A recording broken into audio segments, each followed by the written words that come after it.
Salam dostlar.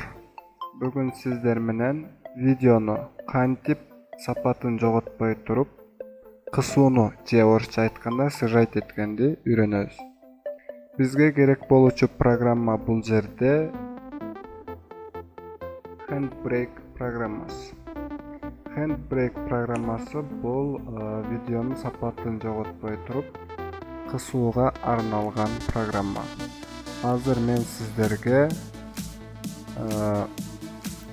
өзүм монтажлаган видео файлдын свойствосын көргөзүп, андан кийин кыскандан кийинки памяттын көргөзөбүз. Мисалы үчүн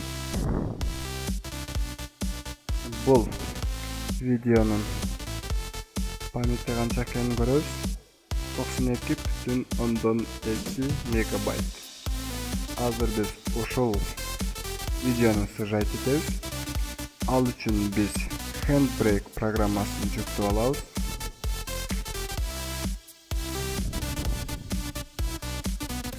Handbrake программасын жүктөп алсак, сиздер көрүп тургандай терезече пайда болот. Биз бул жерге бизге керек болуучу файлды көчүрүп келебиз мышканын жардамында.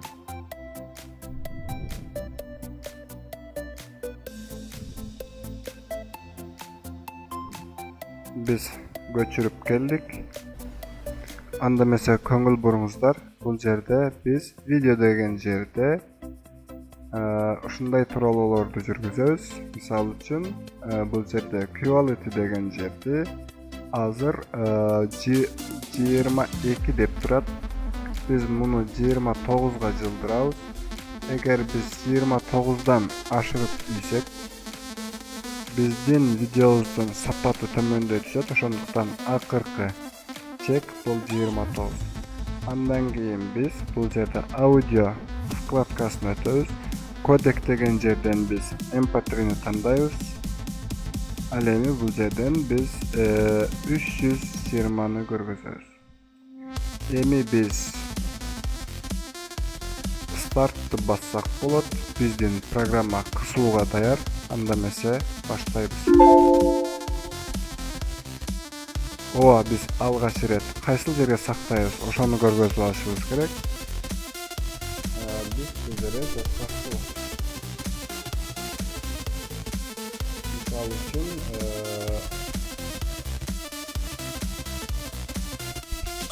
сжатый деп туруп сактайбыз.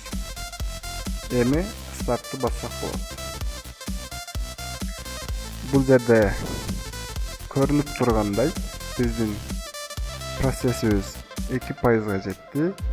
Ушул прогресс 100%га жеткиче биз күтүп турабыз.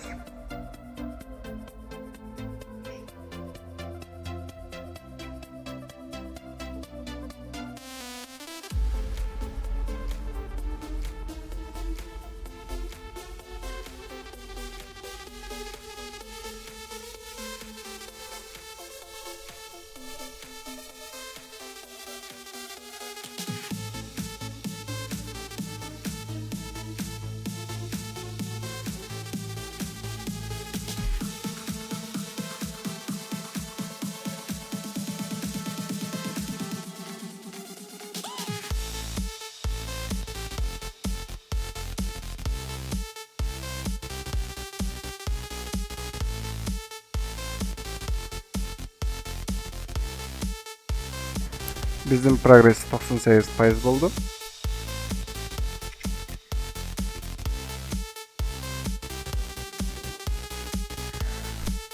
Биздин процесс бүттү. Азыр көрөбүз канча память болду экенин, канчага азайды. 17,5 мегабайт. Бая сиздер менен көргөндөй эле бул жерде 92,5 мегабайт видеону биз 17,5ке сжать еттик. Demek biz ушул Handbrake programmasının жардамында bir top pamyatыбызды үнөмдөсөк болот. Көңүл бургандыгыңыздар үчүн чоң рахмат. Саламат болуңуздар.